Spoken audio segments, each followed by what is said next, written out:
Good afternoon, everyone, and welcome to this third in our series of Turning the Tide webinars. This one is looking at methodologies of cultural mapping. If you are following our series, you will know that our first webinar looked at socially engaged arts practice with Dr. Tara Bell. Our second one looked at cultural planning with Leah Gallardi, and now we are looking at the underpinning of what a cultural planning process needs, which is mapping.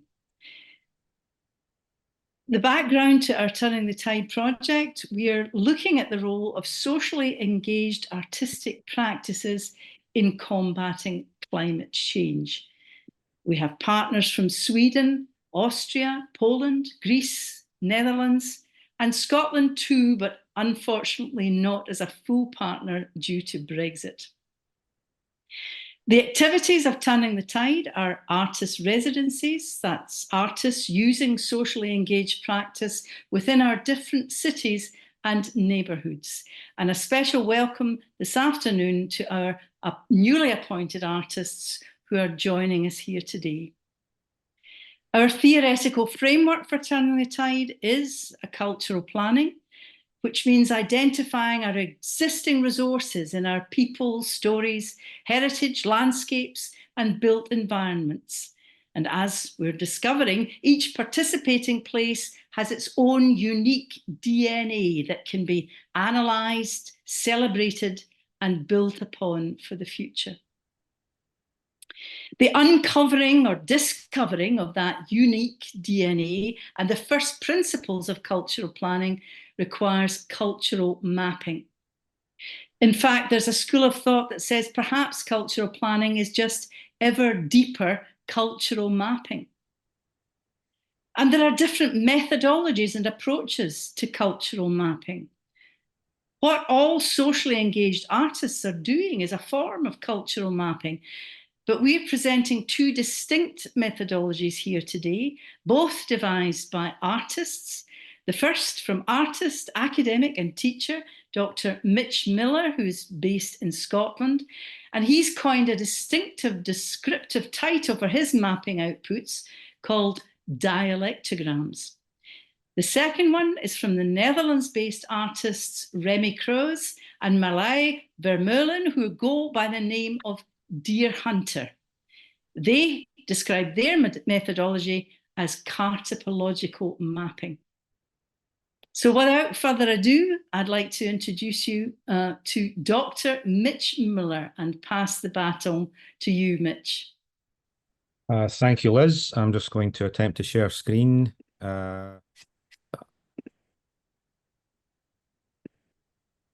Okay. So yes, thank you, Liz, for the nice introduction there, and hello, everybody. Congratulations on your commissions. As an artist myself, I know how good it is to get a gig. Always that good feeling, and then you think about all the work that's yet to come, and then the panic sets in. But I wish you all well with that. So as Liz says, I am an artist, an illustrator based in Glasgow. If I'm known for anything, it's for making these things called dialectograms. I want to just make it very clear, this is a made-up word that I basically made up myself after a few beers.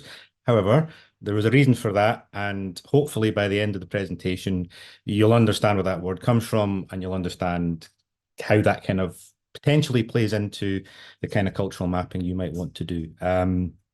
While I did coin this term, I'm always very happy when other people can see something of value in my practice and of value in my methodology. And I'm always delighted to see people trying out dialectograms or things like them elsewhere. And again, that's something I'll cover. So you can see here a sort of collage of the various dialectograms that I've done. Not all of them are here. There's about 20, I think, that I've done. I've been doing it so long, I've forgotten how many I've done. And I primarily make these map-like objects, usually around Glasgow. About 80% are in Glasgow themselves, but I have also worked further afield. As you can see, they take some of the principles of mapping and the idea, the visuals of the map, as it were, but they layer them in with other factors and aspects. The most particularly writing, actually, written evidence, if you like, testimony from the places that I work in and visit. And I've worked in a range of places, everything from tower blocks to sports centres to quite recently a nature reserve. But in terms of where this idea came from, we have to go back till about 2009, when the East End of Glasgow was announced as the primary site for the 2014 Commonwealth Games, which was coming to Glasgow. Now, for those of you not from the UK and not familiar with the weirdness that is post-Empire, we have this thing called the Commonwealth, whereby the ex-imperial colonies, now part of the Commonwealth, compete in a sort of miniature Commonwealth Games. Still a big deal, still a big event, actually. But yeah, it's a sort of an Olympic Games for the ex-British Empire. And it's quite special to Scotland, I think, because we get to actually to compete as Scotland and hear our national anthem when we win, which actually we do, surprisingly, which is not usual for Scottish sportsmen. So the Commonwealth Games was coming to Glasgow, and as is often the case with these big events, there was a planned program of regeneration, of massive change physically to the city, that was going to come from that boosterism, as it is sometimes called. And the primary sites, the primary sort of target area for this, was home to, you know, a lot of working class communities, some admittedly down at heel, you know, housing developments, and also about 20 to 30 showman's yards. Now, showman yards is a term we give to the sites where travelling fairground and circus travellers live, and usually in the winter time. And Glasgow has the largest concentration of these in Europe. So a very large community that lives there, and you can see here from the images here, you know, different time periods during which this community has made Glasgow its home, for over 200 years, in fact. And rather a large number of these sites were scheduled for clearance as a result of the games coming, with sites being cleared and changes being brought. And this happens a lot. It's something that that community is used to in some respects, but also is an increasingly difficult problem, given that these communities are a lot more permanent than they used to be, and a lot of children are at school, and a lot of old and vulnerable people live there. And as I was looking at this situation, and because there was a specific interest I had in this, I was noticing firstly a lot of the visuals that were coming out about the new developments and the plans for places like Dalmarnock, and the Cunningar Loop. And you can see here on the right-hand side the kind of image that was being produced. Shiny, glossy, typical architectural sort of, you know, concept drawings, all very, very happy and middle class, it has to be said. And that was, you know, it is what it is. But what was very interesting was, of course, none of the existing community seemed to be included in those drawings. And it was something that I observed. And I was looking at plans and maps that were kind of creating a tabula rasa out of the East End. I also had a lot of experience of traveller sites, and I knew that, for example, many municipal sites like this one here at Cairntow in Edinburgh, you can see the plan for it here, are often built very much out of sync with the culture and sensibilities of the travellers who live there, it has to be said, and quite carceral, in fact, quite constricting. And I had this sort of dual knowledge here or sort of dual positions that I was kind of make sense of here. And then that, you know, this place in East End with these long-standing communities, mobile communities being cleared, and this tradition of really bad site development and really bad provision for these communities as well. And this is something that I hold very close to my heart. I am from the showground community myself, a 10th generation or something ridiculous like that. So I grew up in this world. You can see me here as a baby beside my grandmother's wagon. Look at how young and hopeful I looked then, and look at me now. It's a terrible story, really. But yeah, I come from this community. It's the one I was born into. I'm Glaswegian, but I'm also part of that. So I had this grounded knowledge too of how these kind of stories play out, and the kind of issues that the community was facing. And I also, to add another string to my bow, I am a cartoonist by trade. I often call myself a cartoonist with delusions of grandeur, and I think that's a polite way of putting it. But I also had some ethnographic training as well. So I've had a very weird checkered career. And I was trying to find responses basically to this situation where my community was looking to be cleared, where there was going to be massive change, good changes in many respects, it has to be said, brought to the city, but not necessarily for the people who were already there. And at first I did some editorial work and kind of editorial cartoons, but over 2 frenetic nights and quite a lot of thinking about these ideas of plans and maps and what maps promise and what maps determine will happen to a place, versus what I know about that place, I developed a style of drawing, I suppose, that became the dialectogram. And you can see here 2 takes on what is basically my home yard. This is where my family live, in Back Causeway in the East End of Glasgow. And my first attempt at this really was, in a way, a kind of satire of these plans, of these maps, of these big grand statements, visual statements about how the city was to be changed. I kind of hijacked the language of that, both visually and sort of discursively, and I made my own map in a sense of where I live, but according to how we see it, how we think about and feel about our spaces. And this really became the germ of an idea that was initially, again, a one-off satirical statement. But I would be punished for that. I would then end up having to do this all over the place. And this became really the cornerstone of my practice, as I then moved on to take a similar approach elsewhere. This map here shows just some of where the dialectograms have been made and are cited, and most of these drawings that I make exist and are cited in the place where I make them. So I make them into a sign, or I'll gift it to a local facility, and it stays there with that community. And as you can see here from the map, I'll just use my cursor here a wee bit. In terms of our theme about tides that turn, a lot along the river here, Clydebank, Cunningar, Balmarnock, of course, but also along Glasgow's other forgotten waterway, the canal, which runs up to the north here. And, Glasgow built the Clyde and the Clyde built Glasgow, but the canal was a mechanism for a lot of that. So a lot of my work has actually been in and around waterways, looking at how, and just looking at cities in general and how they deal with change, how they deal with the rigors of city life, in fact, and the dynamics of a modern capitalist city, in a sense. Whether it's, going inside the skin of a traditional Scottish tenement. And, the Glasgow tenement is, in a way, the great statement of what the Clyde brought to the city, these amazing Victorian pieces of architecture that still stand, but are often crumbling inside due to lots of social issues and problems within that. Or the use and reuse of land, which was a theme that started with the Back Causeway drawing with the Showman's Yard, the Traveller's Site, a reuse of a steel foundry, in fact, to house people in an unusual way, to things like the clay pits here, or the Cowp, as it's also called, which is a nature reserve created from an old industrial facility, which we have a lot of in Glasgow, of course. So I'm always trying to sort of trace these stories, and this seems to be the kind of narrative that I engage with quite a lot, in fact. These kind of legacies, the legacies of Glasgow itself, which is not the only city to have a lot of demolition and rebuilding, but it does seem to have quite a lot.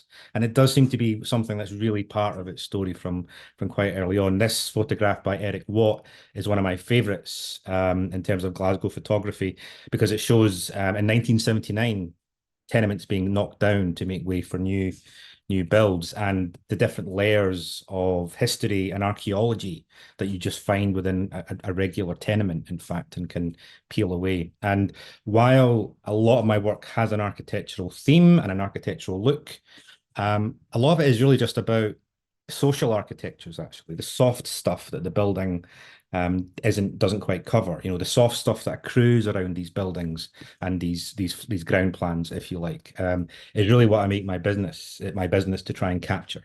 And I do that through a lot of conversation, through trying to capture stories and narratives, and then use the shape of the space in a way to hold that story as best I can. And the benefit is I can do that in a non-linear way, in a way that doesn't have to be sequential, in a way that can cut across different time periods. It's really quite a powerful, simple tool. With just a pen, I can go back and forth in time and across different spaces quite easily.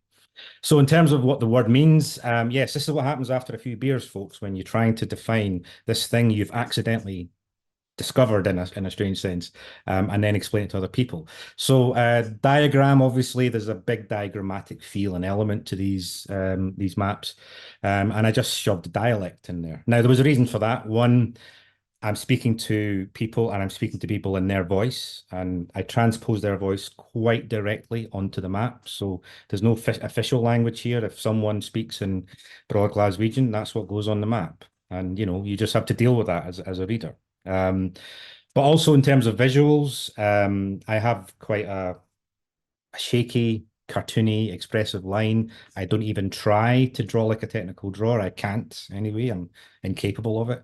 So the drawings themselves have this sort of messy, deliberately kind of entangled quality, which is very different to the kind of official drawing style. So it's a dialect of drawing if you want to get all art school on it. And yes, I do teach in the art school as well. And obviously it's rubbing off on me. And if you're a Marxist and you like that sort of thing, we can throw the dialectic in there as well. Knock yourselves out. Feel happy. But I do, in all seriousness, it's a word that I think has grown with time from a bad pun to something that actually can be quite flexible and deal with lots of different types of subject, types of meaning, and types of practice. And that's what I kind of want to, for what's left of my time, explain to you before I hand over to my esteemed colleague Remy over here. So yeah, the dialectogram, after about 15 years, comes in about 3 different flavors, which are probably valid to us today. There's a 4th one as well, but I won't really talk about that today. I want to start though by talking about what they all have in common. And the first thing that you've probably noticed from some of the images I've shown is bird's eye view to start with, okay? I start with a bird's eye view, but it's a compromised bird's eye view. It's not a totalizing one. It's not one that tries to distance itself from the streets, because the bird I take inspiration from is the humble pigeon. The ratus volatus, the rat of the skies.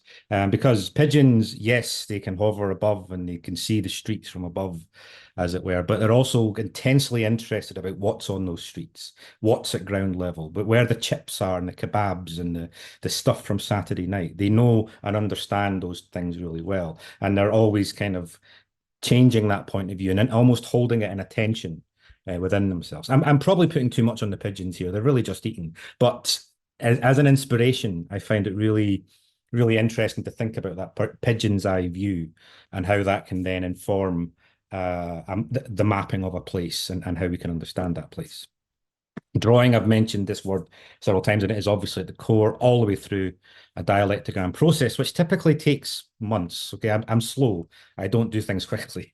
I have knocked out dialectograms very quickly, but by and large, it's a slow, long process of careful engagement and understanding a place. But throughout that, whether it's sketching in a book or trying to draw out the plan initially to understand the place, drawing, of course, sits at the heart of the whole thing. And there's also a lot of talking. And again, that dialect, that dialogue idea that sits within the name of the word is absolutely crucial. These are images from a project I did at Clydebank Library where I was working to get into, as Liz says, the DNA of the place, because we were looking at ways in which that library could be redesigned and improved. And the only way for me to do that is to spend a lot of time in a place to talk to people, to get people to talk to me and walk with me as well around the space and encounter it together. And a lot of what I organize can sometimes just be guided walks sometimes, or it can be very informal, just me, my sketchbook, and someone who's willing to give me 5 minutes of their time, or an hour, as it often turns out, because people can be very talkative once you get them. And that kind of is the core of the practice rule, and it's very, very simple. It's very simple and yet hugely complicated, right? It's just about understanding that place, being there, getting to know it, and then developing a set of tools that allow me to bring that into an image that other people can then understand and appreciate.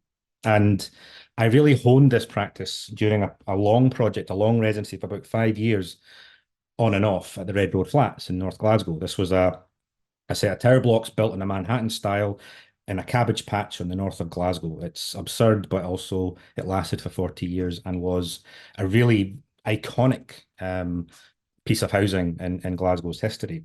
So I spent a lot of time there documenting the decant, and that word document is what is probably quite important here. It's where I formed a lot of my ongoing ideas, but it's where I really solidified the first type of dialectogram I do, which is documentary, effectively.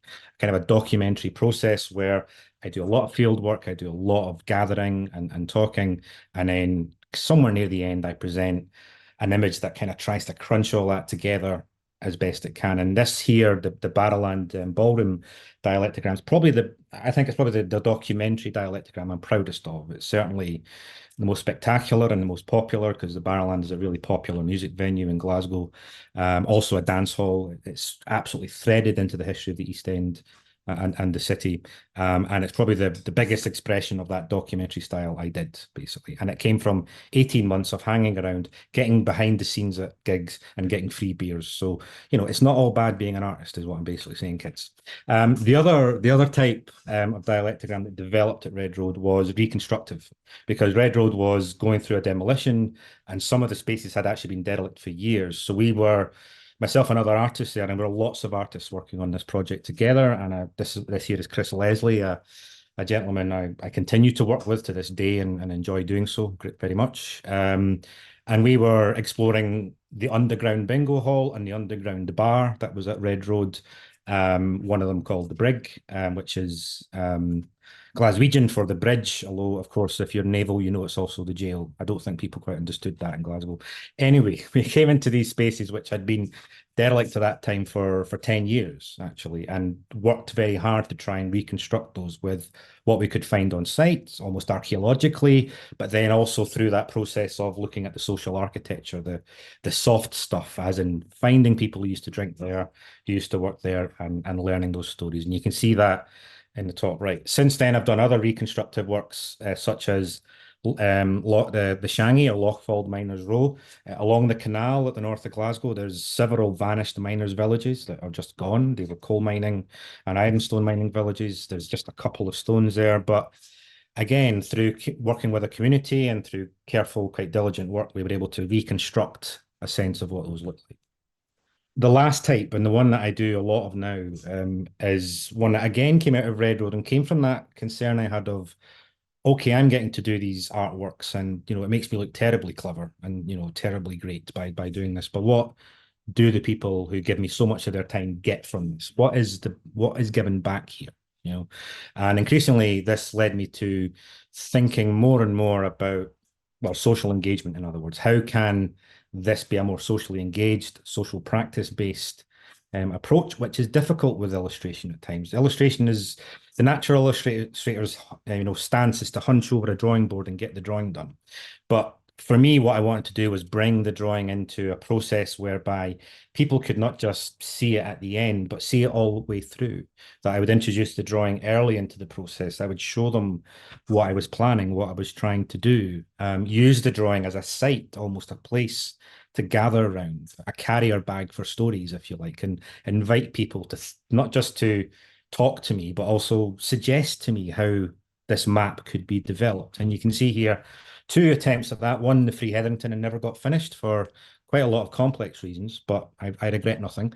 And Clydebank Library, which was a 2-year process of really looking at a place in depth with the people who used it and knew it the most.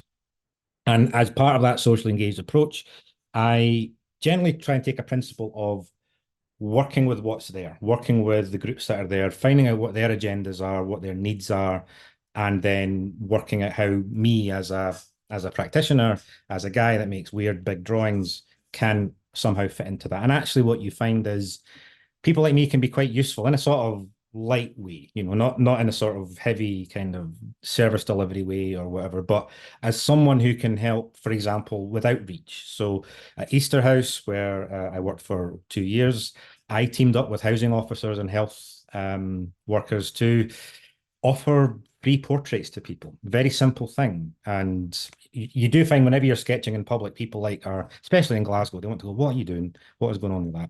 And that's a great way of bringing people in. So for the price of talking to me and getting their portrait done, I not only was able to develop and research my mapping, but the people I work with, the organizations there, the grassroots groups, were able to identify people who needed help, were able to make connections and actually get referrals happening.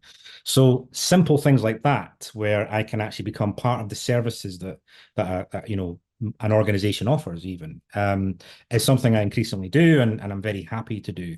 At the clay pits in North Glasgow, for example, not only did we run an apprenticeship scheme to help people come and work with me, and actually learn things like oral history, transferable skills, but we did some events with the local children, with local communities, collaborative drawing, things that added to their program and their offer to their own communities, but also obviously contributed to the development of the drawing. It's that idea of quid pro quo and of making it a socially engaged process that has effects beyond just producing the work which you can see here, as it were. So that's a very whistle-stop tour of how I do these things and the different types of drawing that result. And that's been an endlessly fascinating process. Don't get me wrong, sometimes I get, you know, especially late at night when the deadlines are looming and I'm going way past them, like I am with my time limit for this talk. You know, it does get hard. It can be quite onerous actually in a way that these drawings take a bit of work to do. But it's endlessly surprising, endlessly fascinating, endlessly engrossing in the end, which is why I continue to do it, and I do it in all sorts of ways. What I've also found, but what's been quite interesting, is because I've had this long-standing practice, people have become interested in that.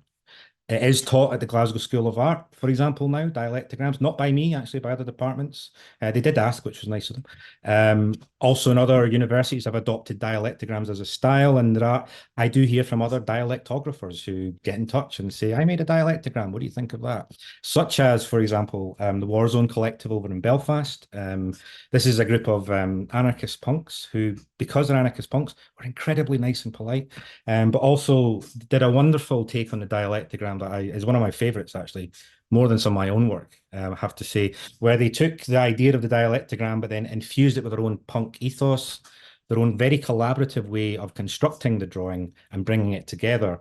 And through that, they did something that was entirely new, entirely their own, but also something I entirely recognized and was in touch with the way I've been working for 15 years.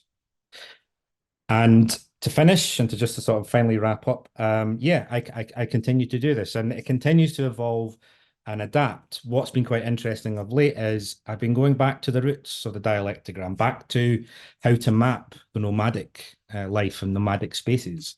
I did a project with the Museum of European and Mediterranean Civilization in Marseille, the most sun-swept project I've done so far. It was great getting some vitamin D, trust me. But also Marseille, fascinating city. And I worked there on two small scale dialectograms with them, working with the Roma communities in the south of France, to try and capture big and difficult concepts like migration and language, things that don't readily cite themselves in a location but still need to be mapped. So this has been a new direction for me, and yet also it feels almost like returning to the source, which I don't know, there's some very clever philosophical point to be made there, but I'm not the man clever enough to do it. Anyway, thank you for listening. I do hope this has been useful. And as I said before, I'm always quite happy when people take inspiration from my methods and find something that they can use. So please do that. Take these ideas, try them for yourselves. Let me know how you get on. And with that, all the best of luck with your projects. Over to Remy. Thank you so much, Mitch. That was absolutely fascinating. You've started a whole new conversation in the world called dialectogram. I think somebody said that the art of creativity is bringing simplicity to the complex. And that is, it strikes me that is what you're doing is absolutely full of that. It's also, you talked about the tension between the bird's eye view and the on the ground. And it, to me, there's much more than that in there. It's a Gadesian landscape of all the history, the heritage, everything is there. Fantastic. Thank you so much for sharing that with us. So as I said at the start, the Turning the Tide project is underpinned by cultural planning, which is cultural mapping. And we have our own partners in the project, Deer Hunter, who are artists who specialize in cultural mapping. And that cultural mapping will thread its way through the whole of the Turning the Tide project. And to explain their particular methodology, which is called cartopological mapping, I'm going to now hand over to Remy from Deer Hunter. Thank you, Liz. I'll share my screen also, just like Mitch did. And there we are. Great, it works. There we are.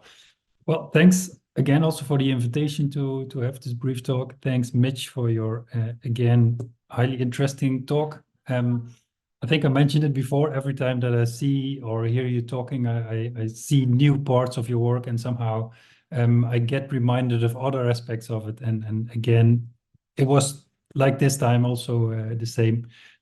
Also seeing and really being reminded of the fact that also your work has been picked up and has been in curricula right now, which is just great to see. So thank you. I'm a non-native English speaker, and I hope to not disappoint all of you. I'm always delighted also to hear some Scottish, so it's a pleasure to be with both Liz and Mitch in one room right now. And I'm also looking forward to meet you in Glasgow. But now up to my little talk about cartopological mapping, also to inspire the artists that we will be working with within the framework of Turning the Tide. I will get back to that later in this presentation, but also great that you are here. Great that you are all looking and listening. So thanks for that already. We are in the project, in the Turning the Tide project as Deer Hunter, but we also founded the Institute of Cartopology, which shares and questions the methodology or the method of cartopology with a broader audience. We'll not go into that, but it's, I think, good to know for you. And you also, if you wish, or if you'd like to, you could follow us on the socials under these names. But to start somewhere which is clearly not the Netherlands. This is a mountain range in the Alps. It's close to Chamonix, Mont Blanc, so it's in France. Right now, looking at, let's say, the Italian side of the massif, and it's an image I'd like to start with because, for me and maybe also for other people over here right now, it's always astonishing to see these kinds of landscapes. I mean, a picture already is quite impressive, but being here, as I was when I took this picture, being at such a place, it somehow, it makes me feel overwhelmed and a bit, it makes me feel tiny compared to, let's say, these huge, surroundings we have. It makes me question my role within the world, seeing such an, outstanding view. Being able to grasp, let's say, the big picture, which is the mountain range, but also see all the little details. You could see you can make up something of a tree line. There is the snow that says on top of this image. You see the little stones in front, and then you can't imagine that also the other side is full of these bigger and smaller stones. Leave alone the opportunity to somehow climb it or to be there. It's somehow, it makes me wonder, and it makes me small in a way. And I think that exactly is the attitude that we want to bring in, let's say, also in our mapping projects, and through that also in, let's say, the commissioners of our mapping projects, which is most of the times municipalities, policymakers, project developers, etc. And as said, as known already, we do make maps. We do not make photographs or artworks. Although you could argue, or a map could be an artwork, of course, in certain contexts.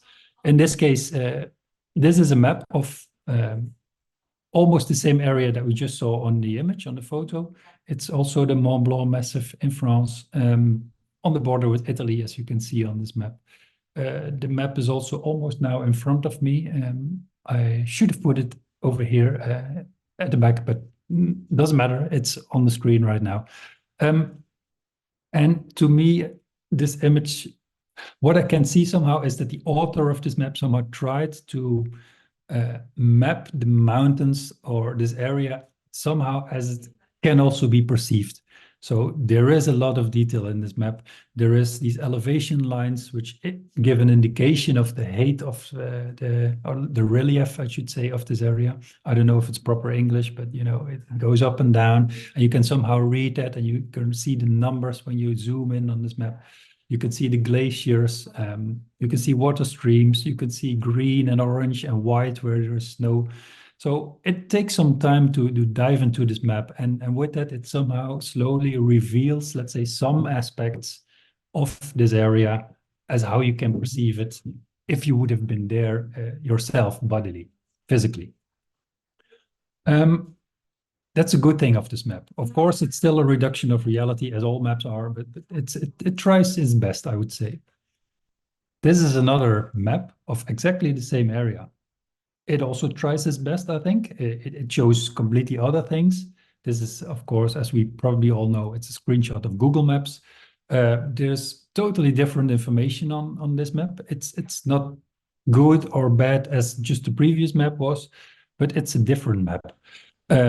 What our critique is, it's not on this map, but it is on the fact that we tend to look at an area or to plan, whether that be urban development or a trip, just by less maps.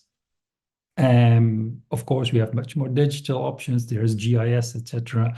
And we tend to believe that everything is in GIS or everything is in the maps that we use on a daily basis, just like Google Maps. And of course, we all know, and I can assure you, no, it isn't. There's almost nothing in these maps. But the things that are on these maps, of course, are also curated. Every map has an author. We tend to forget that with these kinds of maps or with GIS, but every map that is somewhere has an author. And that's, I think, also beautiful that you mentioned it, Mitch. You somewhere said in the beginning, I created my own map.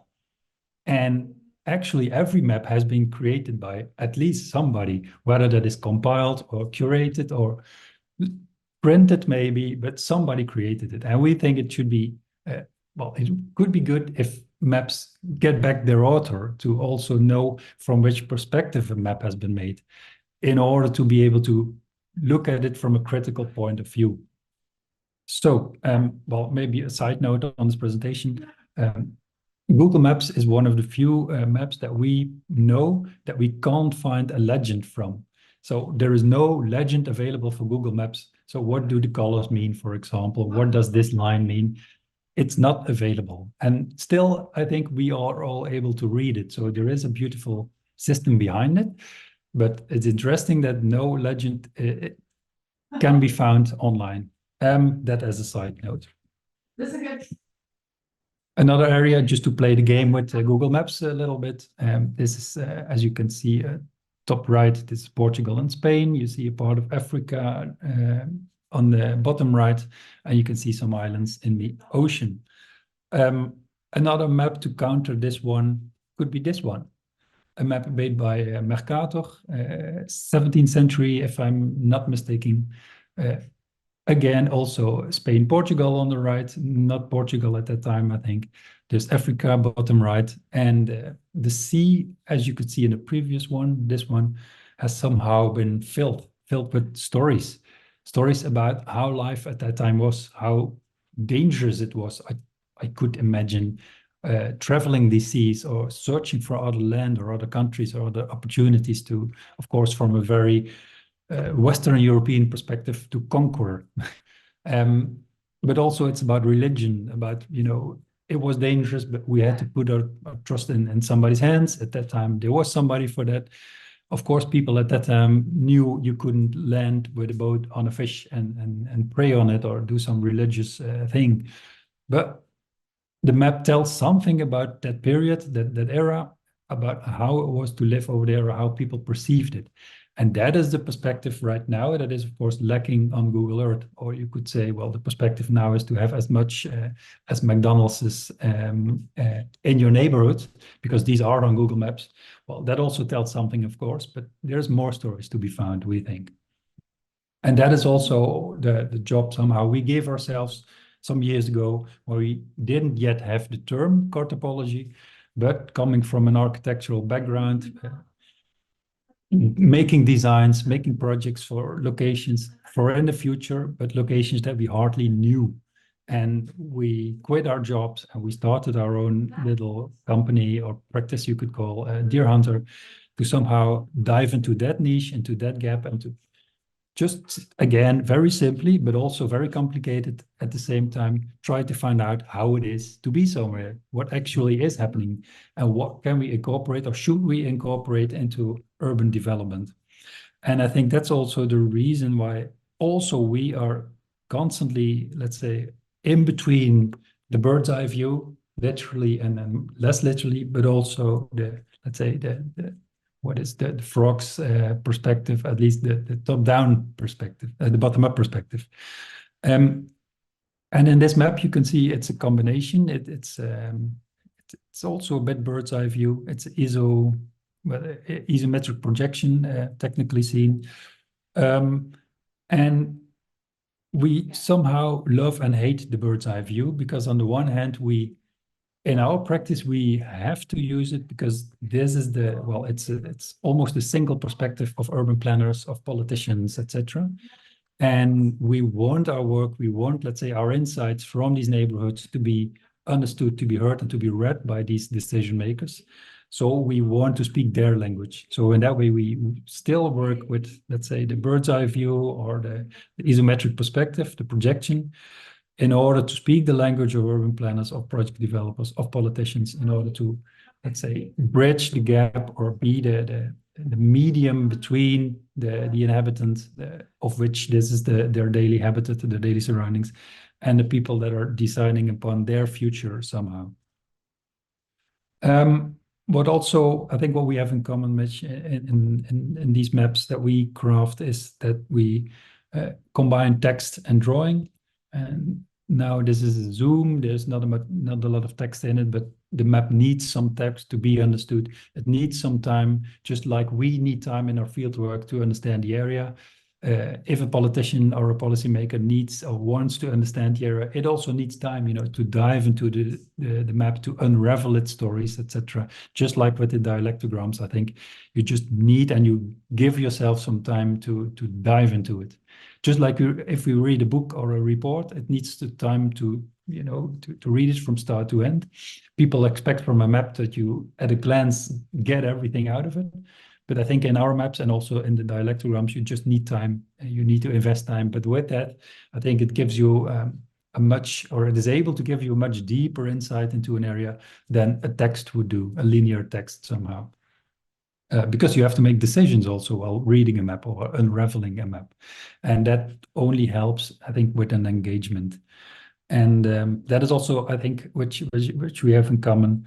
It's simple and it's complicated at the same time. But the most complicated part, maybe, not only in our work, but also in transmitting it to others, is that it needs engagement. We need engagement with the location where we are mapping. We do live in it 24/7 hours, 7 days a week, for 2, 3, or 4 months. And without that engagement, we wouldn't be able to come to these insights. But that's also what we expect from our clients or from the people that read our map, engagement to want to know how this area is or to want to work with it as an urban planner or a designer. And also, I think a final comment about how we build up our maps, but also how it relates to your dialectograms, Mitch, is talking about the different approaches you somehow distilled in the years that you are doing this already. I would like to add then that I think probably on let's say in our mappings, we somehow combine, let's say, a documentary approach with a socially engaged approach. We need to be engaged. We need to be socially engaged by, without this engagement from our side, we wouldn't be able to make this map or to get these insights out of a neighborhood. With not projecting any future image, sometimes there is anecdotes of historical events in our maps, but mainly I think 95% it's about how it is right now, because we think that perspective, especially that one, is lacking And that is also, I mean, architects or urban planners aren't trained to look at daily life as this, apart from that they have to push a button on their mobile phone or something to take a photo or a picture. They don't have the tools to grasp daily reality. That's more to be found in anthropology, in ethnography, etc. And that is, I think, the part that we want to add. So that's why we focus on, let's say, daily life as it is at the moment, and to make that available somehow to planners. And this is how we do that with, well, and let's say 50% of the cases that we do our research, it's with a transformed shipping container that we have placed at a certain location. So within the location that we are expected to map or to get to know, to understand. And this location is on the photo, it's in Roeselare, a small Belgium city. That's also the location of the map that you just saw. And I can point it out, there is a number, there's 28 in the map, a bit offside in the center. There is a square where you can see some parking spaces. And that was also the location where our container was based. This one. So it has been there for 2 months. We've been living in there. We've been making neighbors. We got soup from neighbors. We were invited for dinners. There was a festival taking place on the same square. So we were in the midst of a festival between the French fries and the hamburger stands. It was a nice experience, but it was also good to have the festival end in 3 days. And that happens, and that is part of daily life. And then this is the interior of a container, a bit messy, super small, 12 square meters, but it really forces us to get out and to, to make connections and also find, let's say, our necessary daily things in the surroundings. And this is then who we are, and not showing this picture because we want to show ourselves, but to emphasize on the fact that every map has an author. Our maps have an author, and this is us. This is who we are. We love to be in mountainous environments. We prefer to stay around the tree line, so we're not like really climbers or people who want to go to the summit. We prefer to be halfway there in between our work and private life, in between, let's say, the summit and the valley. That's also the place where we meet most people, metaphorically seen. But you can imagine if we would have other preferences, other hobbies, how you want to call it, we would search for other things and places where we would map. And there would be other outcomes. And we always keep this in mind. And we also always communicate this in and on our maps, that this is, let's say, a moment, a snapshot by 2 people, clearly from a specific perspective. And that's good to know when you study our maps. And I think that should be known also for other maps that at the moment don't have an author yet. This is not us. These are 2 people that are the hosts of a mountain hut, the Refuge de la Charpoix in France. And we tend to compare, let's say, our work with their work. They are hosting climbers on the way to the summit of the Aiguille de Dreux in France. Next to Mer de Glace, the famous glacier, which is obviously melting right now. One of the reasons we do this project, I assume. But also to have a look at the place, also as messy as ours, a bit even, well, more messy, I guess. It's a kitchen, it's a restaurant, it's a bar, it's a hotel, it's everything. It's a measuring station, a weather station. There's research to be done over here, and all this comes together in this melting pot. And that's also the surroundings we want to create, also with our own Institute of Cartopology, halfway the highest mountain of the Netherlands, where also lots of things, lots of people, lots of expertises come together. And we believe in, let's say, bringing these expertises together on a shared ground, which is in our case the map. We believe this can only be beneficial for everyone to understand that there's much more perspective than you might have thought on one specific place or environment, whether that be a square or a mountain. This is the outside of this hut, the Refuge de la Charpoix. As you can see, these people also are highly dependent on the surroundings. They are there for a couple of months every summer. They have to bring everything they need from the valley, from the village of Chamonix. And it's that relation with the environment that we also are looking for in our work and our mappings, So that's why we also travel with this tiny shipping container to be fully dependent on the site where we live and where we map at that moment. I mentioned it already a couple of times, this thing that, well, I don't remember exactly how it came across, but just like Mitch told us, after a couple of beers, I think it was the same. And we thought, you know, it's maybe this what we're doing, but after 5-6 years, still the term is in it.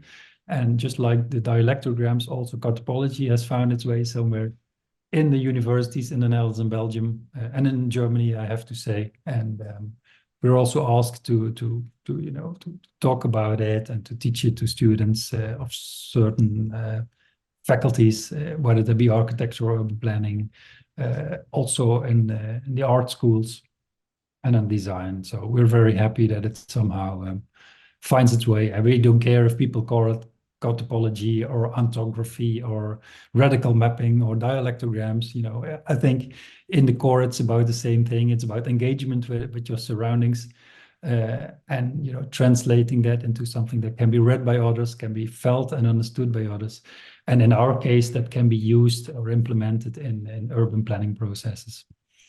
That's also the role we have as Deer Hunter and with our mapping in the Turning the Tide project.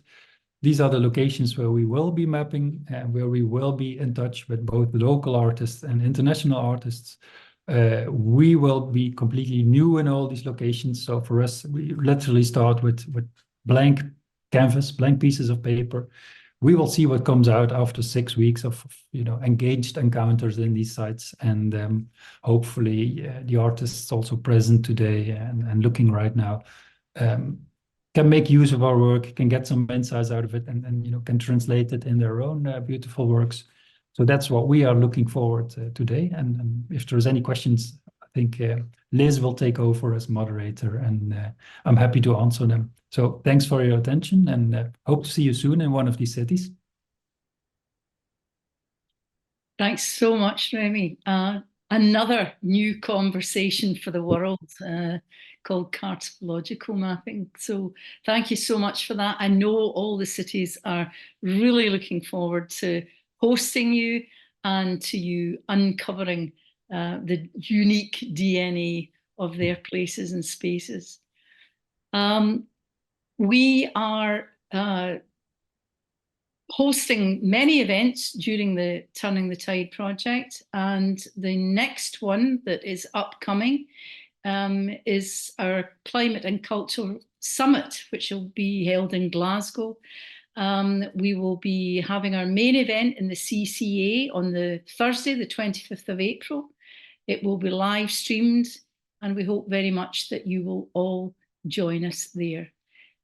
Many thanks again to our guest speakers, Mitch Miller and Remy from Deer Hunter, and thank you all for joining us here today.